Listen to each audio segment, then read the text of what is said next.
Bueno, no sé si os parece que presentemos, según mi reloj son las 10:05, ¿os parece? Ya son minutos de descortesía hacia los más puntuales, y creo que también por respeto a ti, Marina, que llevas más de 15 minutos trabajando con nosotros en todos los previos.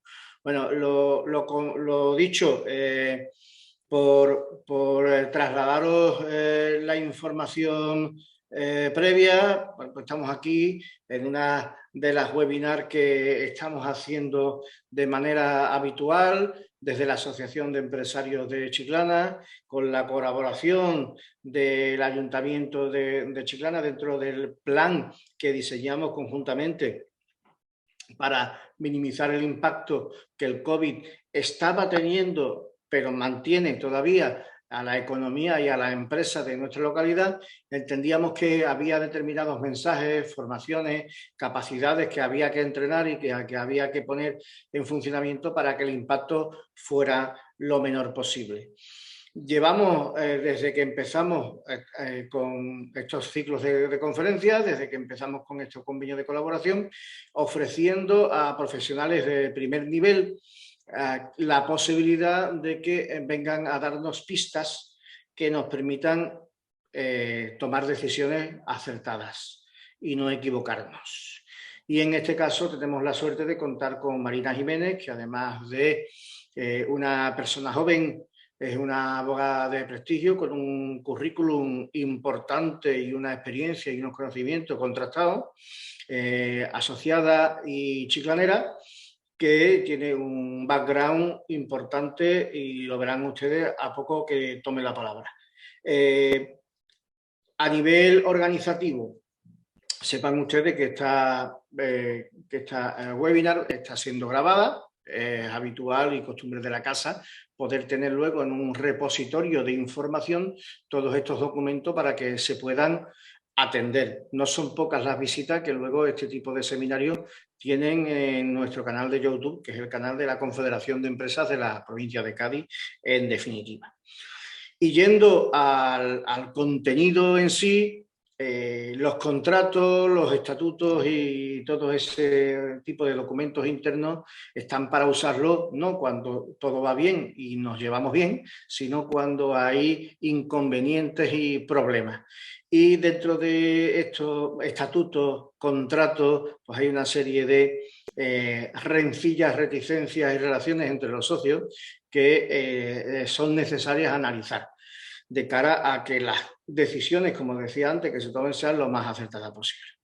El objetivo que nosotros nos planteamos aquí, lo digo antes de que Marina tome la palabra y empiece a trabajar con todos ustedes, el objetivo es dar información de base, contundente, pero digo de base para que podáis dar la mejor respuesta a todos los inconvenientes y a todas las eventualidades que se puedan plantear dentro de una Junta General. Ese es el objetivo que nos planteamos en esta webinar y me gustaría insistir en que nos mantenemos abiertos a recibir sugerencias de otros temas que os puedan inquietar, de los que necesitéis saber y que podamos programar con un profesional de la talla de Marina que nos acompaña hoy, pues la píldora formativa que estimemos oportunas entre todos. A partir de ahí, yo, como director de la asociación, no me he presentado, mi nombre es José Muñoz, Pepe Muñoz, lo tenéis en mi clara firma, estoy a vuestra entera disposición. Lamento tener que retirarme en unos minutos porque tengo una conexión que tenía comprometida anteriormente. Se quedará como moderadora del chat Dolores Muñoz, a la que también tenéis en pantalla, y a partir de ahí, como siempre, os deseo que cumpláis el objetivo que os habéis marcado cuando os habéis inscrito, y a partir de ahí no tenemos organizativamente ni institucionalmente nada más que aportaros, y tomaría la palabra Marina. Marina, es tu turno. Muchas gracias, José. Bueno, pues buenos días a todos y gracias por venir y dedicarnos este ratito hoy miércoles por la mañana, que estoy segura que tenemos la agenda todos a tope. Pero bueno, la intención de este webinar, como bien ha dicho José, es adelantar algunos consejos de cara a una junta general, siendo socios, o incluso, bueno, como ya se nos ha pasado ese momento, pero si hay alguna duda o referente a lo que vayamos a tratar, se puede dejar tanto en el chat como por email, que luego daremos en contacto por si es algo más específico. Vamos a tratar básicamente de forma rápida y al final centrándonos mucho en los temas más prácticos, lo que viene a ser los órganos de gobierno de la sociedad limitada, que es lo que nos vamos a dedicar en el día de hoy. No vamos a hablar de sociedades anónimas ni de cualquier otra personalidad jurídica, solo sociedades de capital limitadas, de la condición del socio, de sus derechos y obligaciones por el hecho de ser socio, algunos aspectos prácticos que se dan dentro de la Junta General o incluso durante el devenir de la compañía, y el tema del derecho de la separación del socio por falta de reparto de dividendos, un tema que ha estado muy en auge en estos últimos años por ese vaivén de la economía de nuestra sociedad y bueno, todos estos hechos que nos estamos viendo que estamos al final sufriendo. Cuando meto un poco la introducción es simplemente por marcar unas líneas generales que estoy segura de que todos ya sabemos, pero que no tenemos que perder de vista para luego centrarnos en nuestro y ponernos nuestro sombrerito de socio o nuestro sombrero de administrador de la compañía.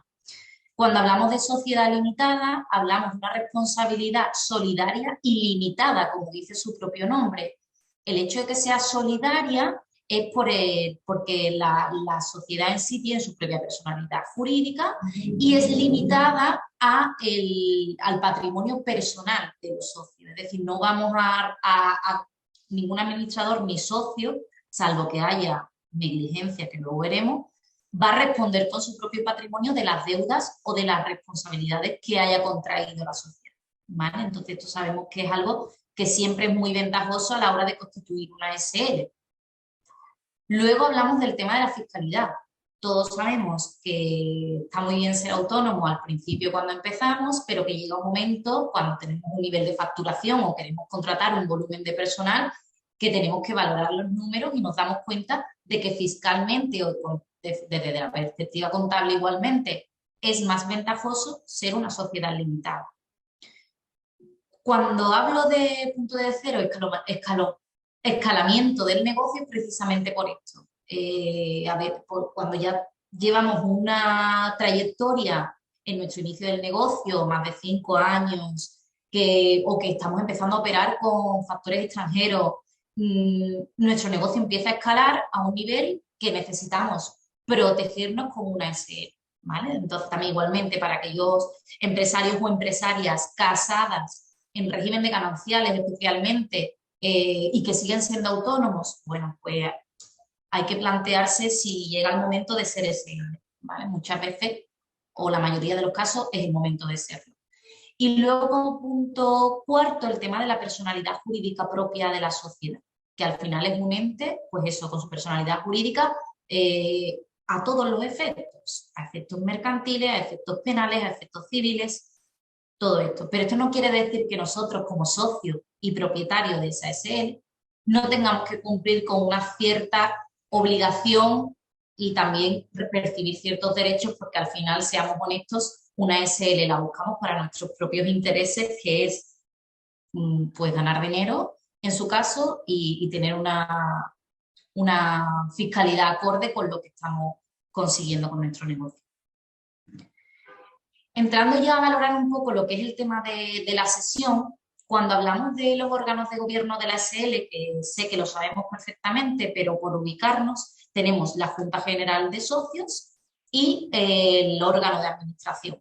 El primero constituye la voluntad de la sociedad, representada a través de los socios, lógicamente, y el segundo es bueno, pues el que gestiona el devenir de la empresa, ¿no? Esa Junta General, bueno, pues esa Junta General constituida por los socios de la empresa puede ser ordinaria, que al final es la que ya ha pasado, que hemos dicho que es dentro de los 6 primeros meses del ejercicio de la compañía, hasta el mes de junio.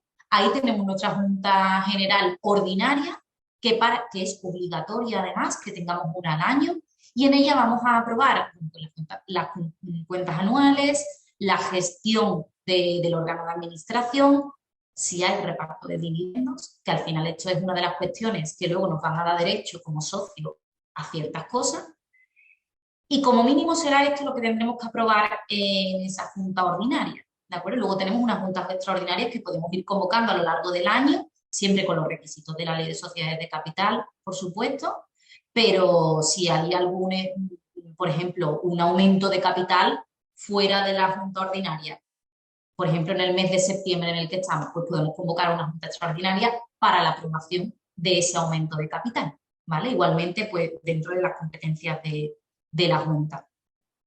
La Junta es un órgano que al final representa la voluntad de todos los socios y tiene cierto juego a los que nos dedicamos a esto del asesoramiento o a la secretaría de sociedades de capital, porque aquí entra mucho en juego el tema de las mayorías.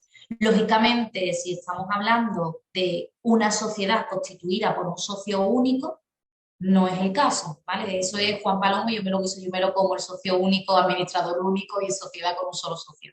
Pero nos estamos poniendo en el escenario de una sociedad con al menos 2 socios, que además suele ocurrir mucho, que son 2, que están al 50% en el capital y que cuando hay una necesidad de votación hay pues conflicto en votación y bloqueo de lo que es la Junta General a la hora de determinar y acordar lo que sea necesario. Y además tenemos el órgano de administración. El órgano de administración, pues todos sabemos, puede ser un administrador único, solidario, mancomunado, un consejo de administración formado por 3 consejeros. El administrador no tiene por qué ser socio de la sociedad, puede ser una persona puesta ahí solo para ese cargo. Aquí señalo que debe de ejercer las funciones de representación y gestión de la compañía, porque al final resulta muy tedioso tener que pasar todo por aprobación de Junta General. El día a día de nuestro trabajo no puede ser tan estricto, tiene que ser mucho más flexible. Para eso necesitamos un órgano que se dedique a tomar las decisiones del día a día, de cuál van a ser los contratos que vamos a tomar con proveedores, si vamos a tener que buscar algún tipo de financiación para la empresa, si vamos a tener que, por ejemplo, tomar una decisión de reestructuración, que aunque luego pasará por Junta General, pero previamente ha sido tratada y concienzudamente deliberada en el órgano de administración. Y además, si aquí hay alguno que es administrador o administradora, tiene que tener en cuenta la gran responsabilidad que conlleva ese cargo. Muchas veces pasamos de largo y el mismo devenir de nuestro día a día nos impide ser conscientes de las consecuencias de nuestras actuaciones, pero tenemos que tener en cuenta que hay una serie de obligaciones que tenemos que cumplir, como es, por ejemplo, convocar la Junta General obligatoria anual. Esa es responsabilidad de los administradores y no podemos pasar por alto eso. Tenemos que convocar Junta General, tenemos que aprobar las cuentas y hay que depositar las cuentas, por favor, porque después vienen los problemas, porque aunque no haya penalización en el registro mercantil por no depositarlas, sí que tenemos luego ciertos perjuicios desde el punto de vista mercantil, porque precisamente ahora que estamos con la nueva ley concursal y con toda la reforma, hay una pieza de calificación muy importante dentro del concurso que se llama la calificación del concurso. Ahí es donde se van a delimitar las responsabilidades de por qué la sociedad o la compañía ha llegado a una situación de insolvencia. En muchas ocasiones vemos que ha sido por una mala administración social, porque no se han presentado las cuentas de forma adecuada, porque se han perdido posibilidades de inversión precisamente por no traer una contabilidad correcta. O sea, no pasemos de largo por el hecho de que es mi empresa, yo soy el administrador de mi empresa o solo somos 2 socios, 2 amigos familiares. O sea, tenemos que tener muy claro, siempre lo digo, que una cosa son las relaciones personales y otra es el negocio. Y al final tenemos que cumplir con con estas obligaciones que tenemos como administrador, ¿de acuerdo? Perdón, hay una errata en los de derivación, he puesto derivación, pero bueno, es derivación de responsabilidad. A eso es cuando me refiero. Incluso ya no solo en un proceso concursal, ¿no? Que es más complicado, bueno, sí, que llega a producirse, pero es que por cualquier actuación negligente o con falta de diligencia en la actuación de mi cargo, pueden derivarme una acción de responsabilidad. La misma empresa, la misma sociedad me puede derivar responsabilidad o un socio también puede hacerlo, ¿vale? Entonces tenemos que tener en cuenta que existen esas obligaciones, que hay que cumplirlas, que en cualquier caso, por favor, Junta General, para la aprobación de los requisitos necesarios, como son las cuentas, el balance, la gestión de la administración, en su caso el reparto de dividendos y demás, ¿vale? Esto en cuanto al tema de los órganos de gobierno de la sociedad.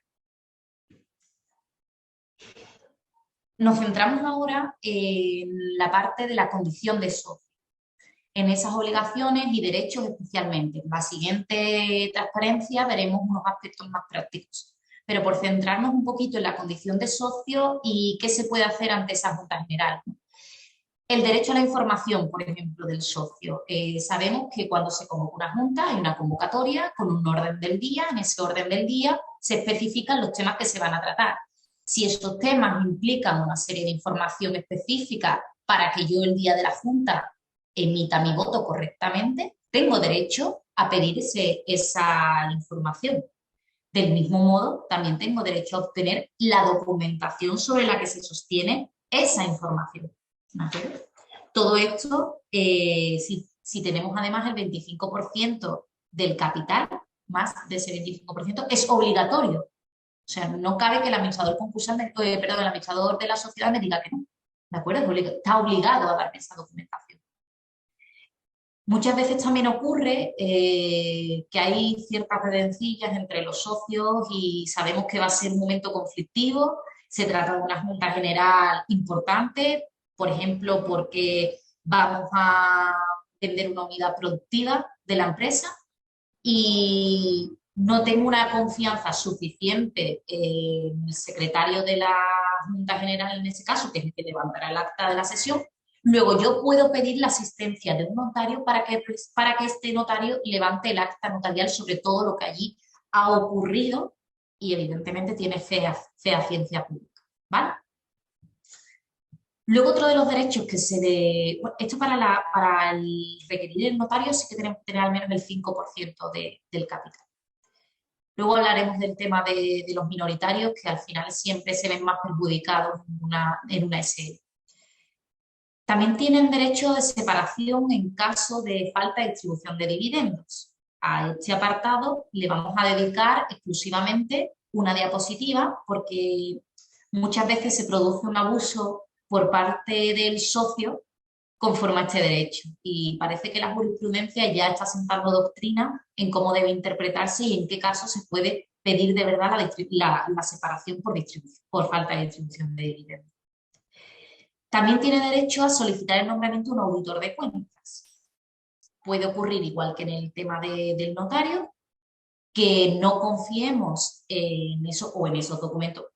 Precisamente he pedido la información sobre lo que se va a tratar en la Junta, he pedido la documentación que se va a aprobar en la Junta, no estoy de acuerdo con las cuentas anuales que se presentaron el año anterior, algo sospecho que no va bien o no va como a mí me gustaría. Pues tengo derecho a solicitar el nombramiento de un auditor de cuentas. Esta solicitud se presenta al registro mercantil y será el administrador, el registro mercantil que sea de la sociedad. Si nuestro domicilio social está en Cádiz y estamos registrados en Cádiz, será el administrador mercantil de Cádiz, si es en Madrid o en Madrid.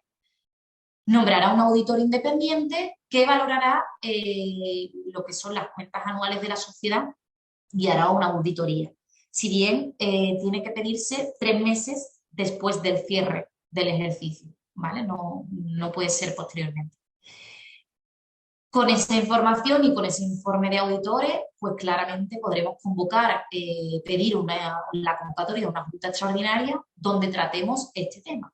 Y ahí querramos nosotros desarrollar o defender todo lo que queramos a propósito.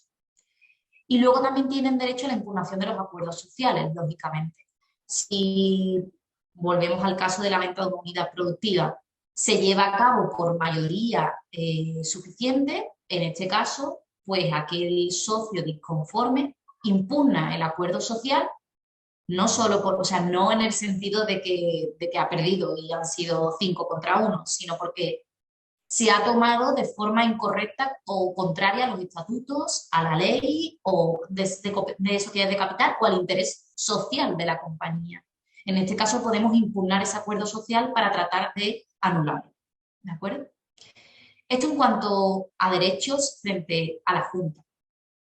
Pero también hay una serie de obligaciones que, bueno, como veis, la tenemos aquí en la columna de la derecha, son algo menos, pero no dejan de ser importantes.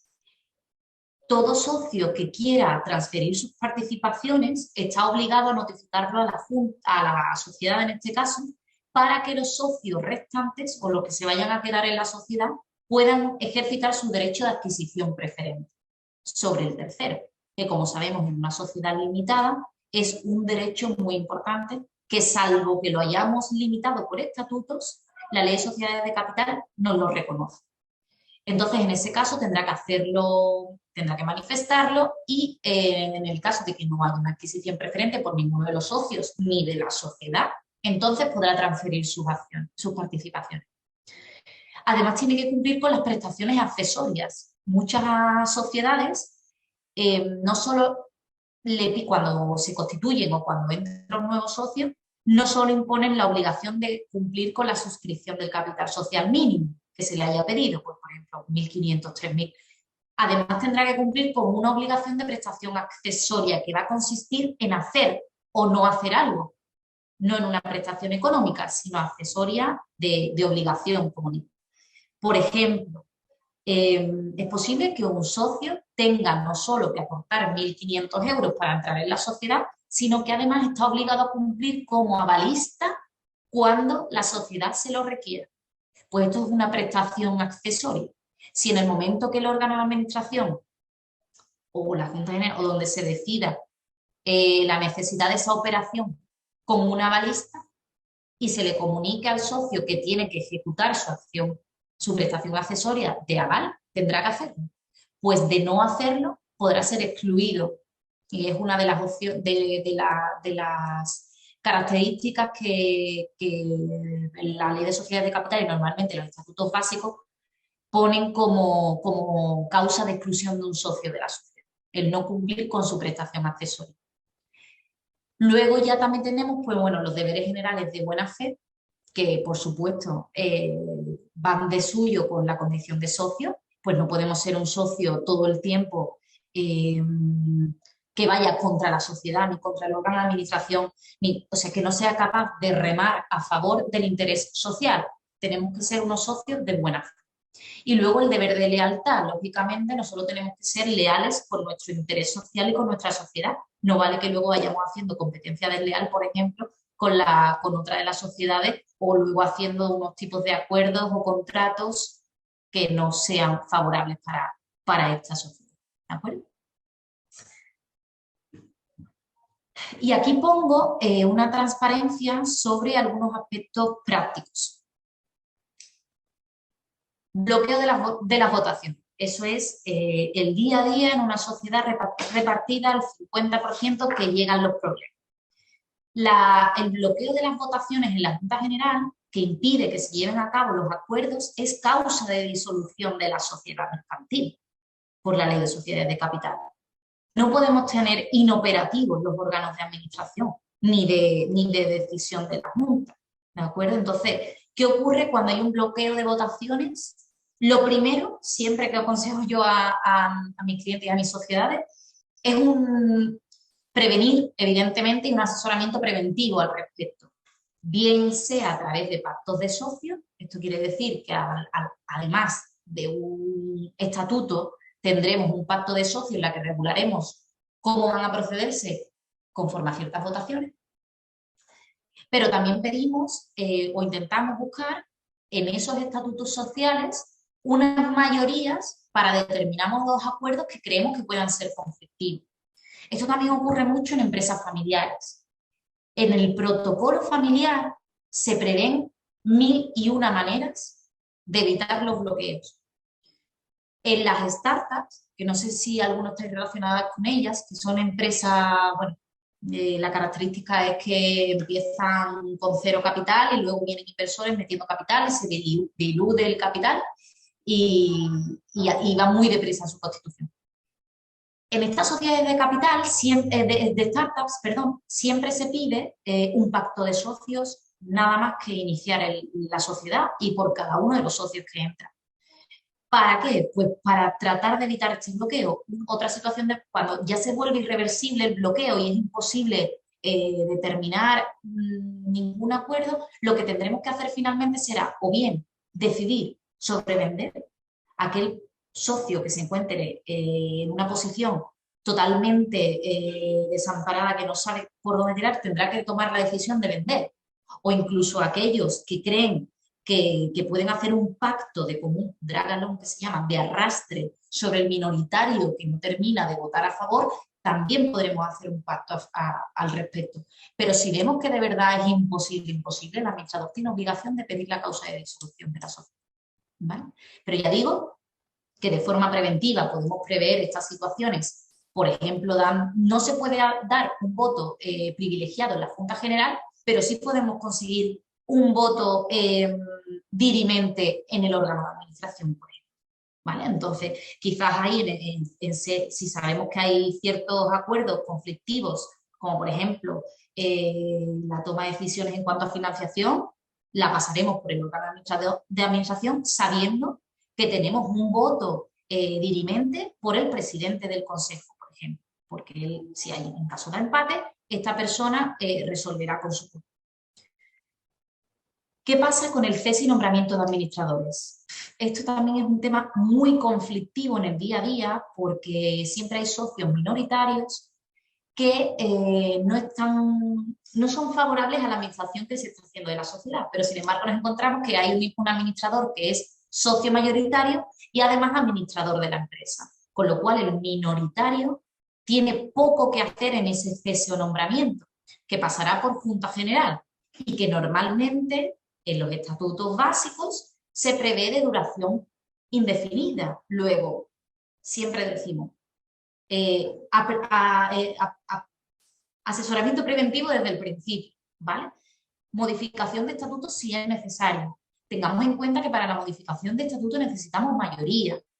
Luego, muchas veces ocurre que con esto podemos jugar, ¿vale? Quizás podemos poner una mayoría reforzada para, que ocurre mucho, ¿no? Aquellos mayoritarios que quieren, bueno, poner un poco todo a su antojo, ponen una mayoría reforzada para el cambio de administrador, pero se olvidan de que pueden modificarse los estatutos por mayoría simple. Entonces, si tenemos la posibilidad por mayoría simple de volver a modificar la mayoría reforzada, lo haremos. Entonces, siempre asesoramiento preventivo para prever que el administrador no tenga siempre ese cargo de forma indefinida, ¿vale?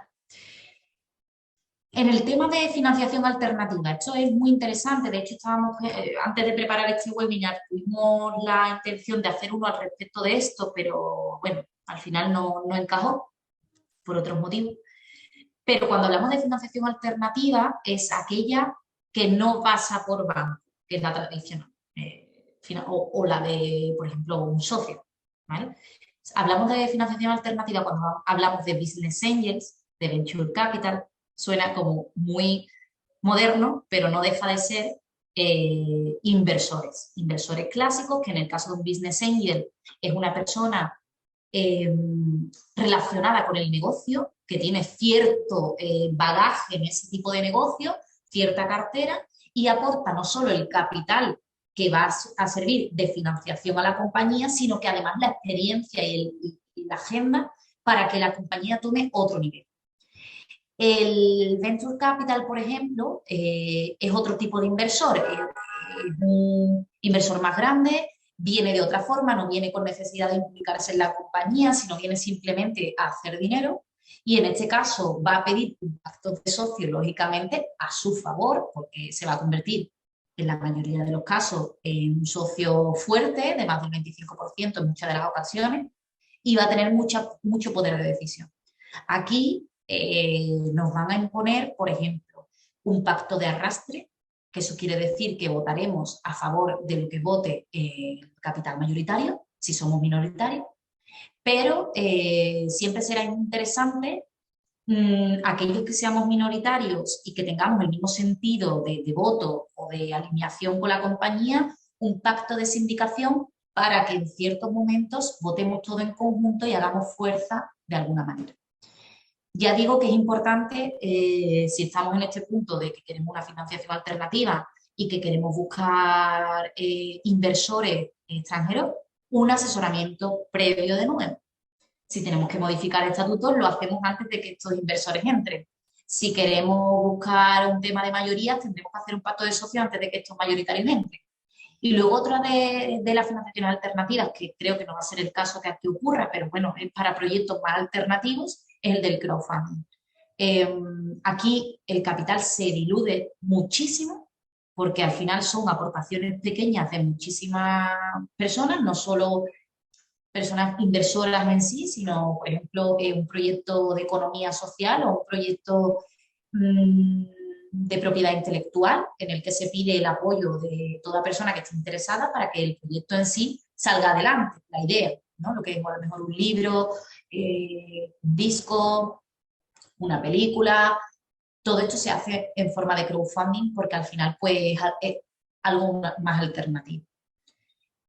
El tema de la impugnación de acuerdos sociales. Aquí es importante que todos estemos asesorados en cuanto a la impugnación de acuerdos. Yo solo puedo impugnar un acuerdo no porque no haya ganado la votación en el sentido que yo pretendía, sino porque el acuerdo es contrario a la ley, a los estatutos o al interés social de la compañía. Y al final lo que evitamos es un abuso de poder de los mayoritarios o del administrador en este caso. Al final es lo que se pretende. Pactos de sindicación o pactos de socio, ya lo hemos dicho al principio de esta transparencia, son muy importantes, es un contrato privado en el que no entra la sociedad, es entre socios exclusivamente, pero se le puede sacar muchísimo partido si se asesora a uno correctamente, porque después vienen muchísimos problemas y aquí podemos hacer una previsión de cómo solucionaremos eso. El tema de las mediaciones también se pueden prever en los pactos de sindicación, mediación a través de un tercero, para que dirime los temas de bloqueo y trata de acercar un poco posiciones y de buscar soluciones que satisfagan al resto. Y luego también otro de los temas muy conflictivos es la retribución de los administradores. Normalmente, por lo general, los estatutos establecen que el cargo de administrador es gratuito, por lo general.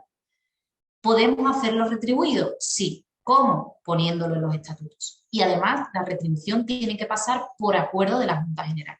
¿Qué ocurre cuando hay una retribución que entendemos excesiva y que además ha sido aprobada por Junta General? En este momento nos encontramos, somos socios minoritarios y vemos que ha habido un abuso de poder y el administrador cobra un cargo excesivo. Bueno, pues en estos casos nosotros tenemos el tema de la impugnación de los acuerdos sociales, que será uno de los puntos que valoraremos, pero primero estudiaremos nuestros estatutos. ¿Cómo es el cargo? Retribuido, gratuito, ahí ya tendremos un punto a nuestro favor si no se ha hecho conforme a los estatutos. Luego, hay veces que aparte de lo que digan los estatutos, por ejemplo, el administrador tendrá un cargo retribuido anual de 20.000 euros al año, por ejemplo. Pero es que además estamos viendo como aparte de esos 20.000 euros anuales, el administrador está cobrando un variable o una comisión al año de X%. Bueno, pues eso también debería estar contemplado en los estatutos. Y si no está contemplado en los estatutos, debería de haber un contrato privado entre el administrador y la sociedad por el que se le remunera de esa forma, no por el cargo de administrador, sino además por ciertas funciones que desarrolla que generan un variable del X%. Si ese contrato no existe, si esa previsión estatutaria no existe, ahí tenemos el minoritario la forma de luchar por esa impugnación, ¿vale? Y de anular la retribución del socio. Pero es que además tenemos que tener en cuenta que me ha ocurrido mucho que a veces cuando el minoritario empieza a levantar la mano y a rascar un poquito, el administrador enseguida ve que hay cosas que tiene que poner en orden y hace una junta general para aprobar su retribución y su variable de todos los años que lleva haciendo anteriormente.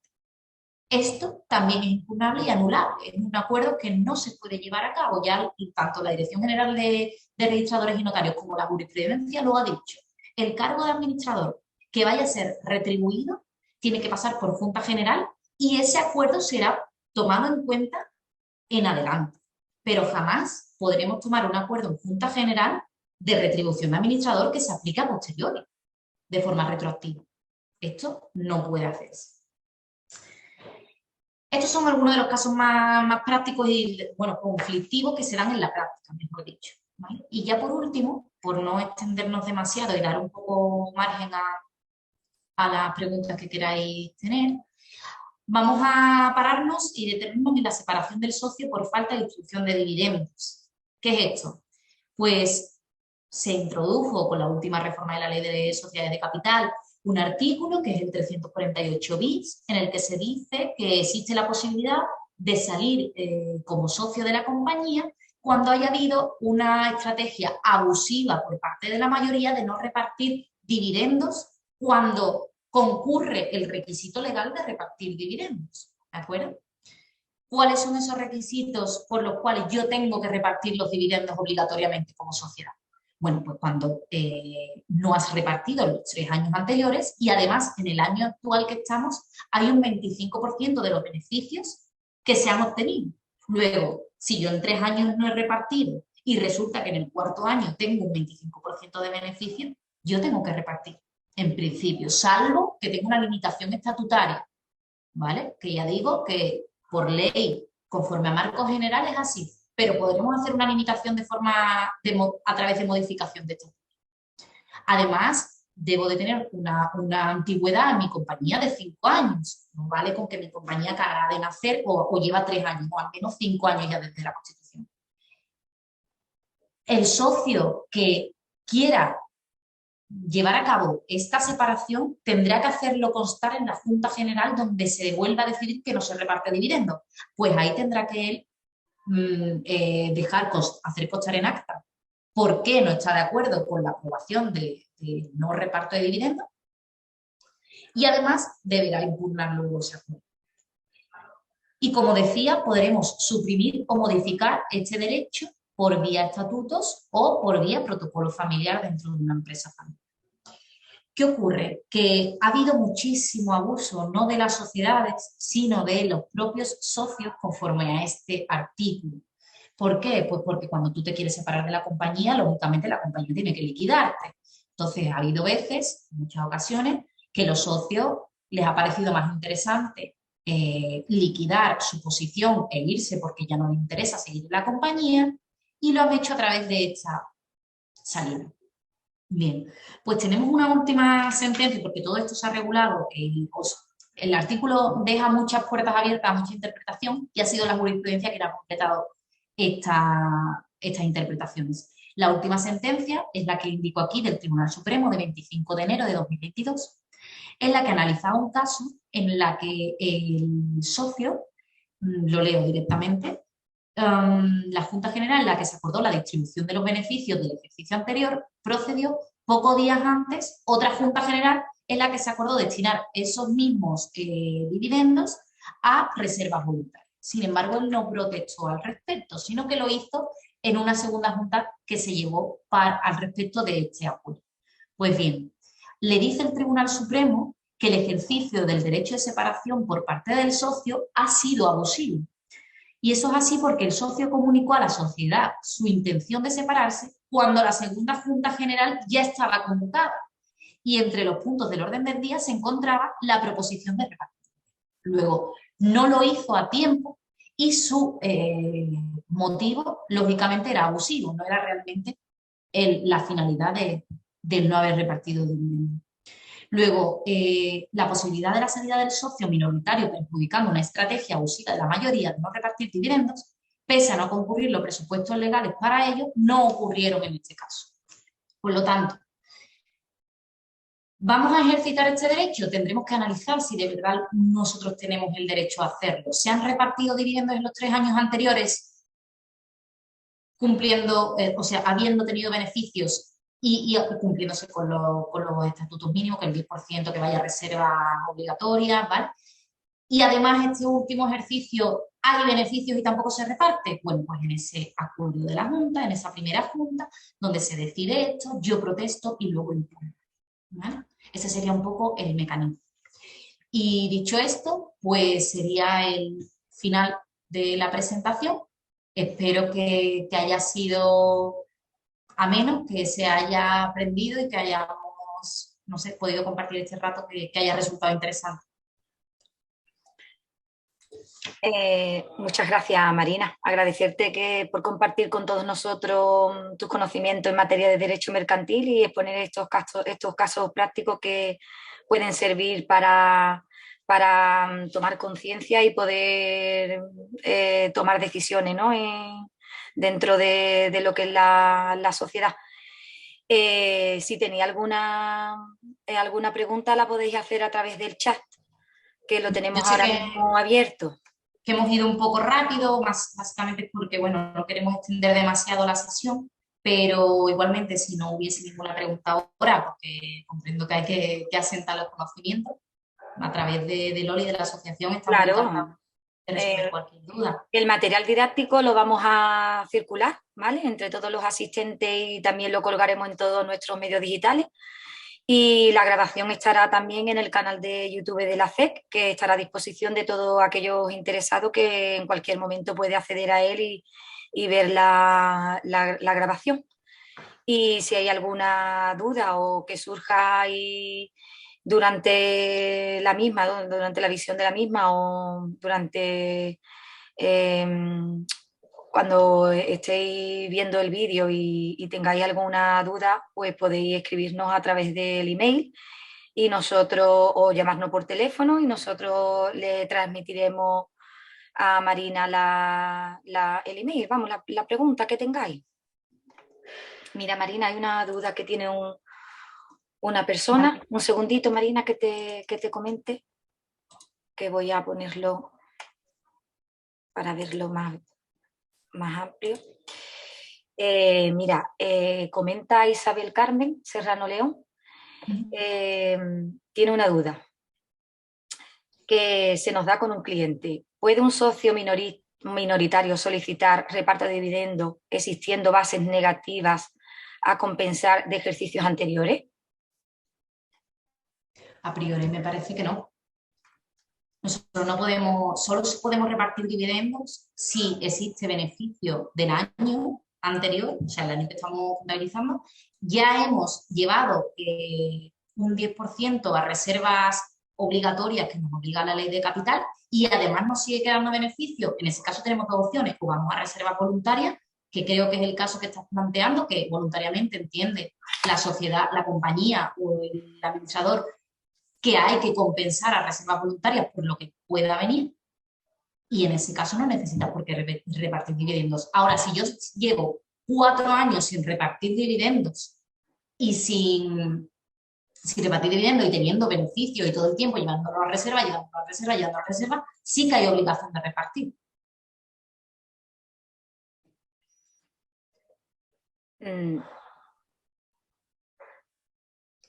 Y en cualquier caso, Gracias. si no está de acuerdo el minoritario, siempre puede ejercer su derecho de separación. Pero ya digo, conforme si no se han cumplido, se le dará la compensación de sus participaciones si se cumplen los requisitos legales, si no, no.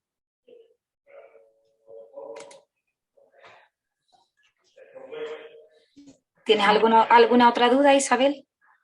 Isabel Carmen.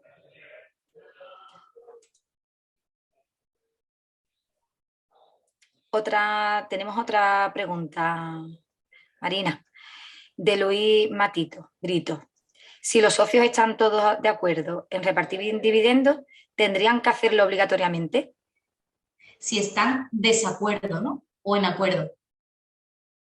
De acuerdo.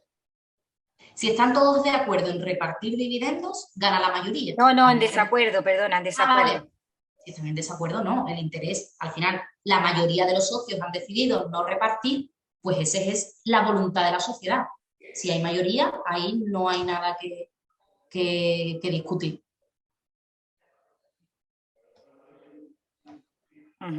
Perfecto, muchas gracias, dice Luis.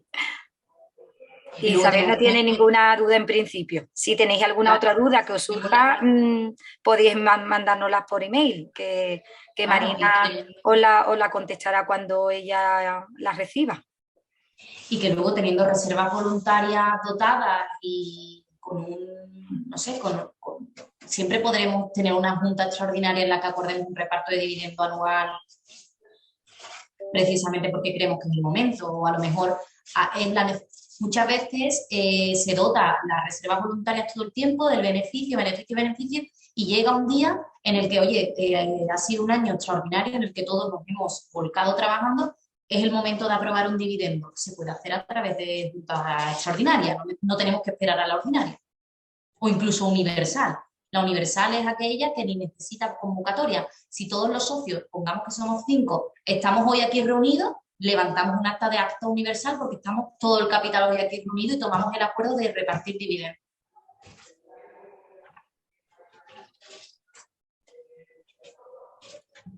¿Tenéis alguna otra pregunta? Los que estáis conectados.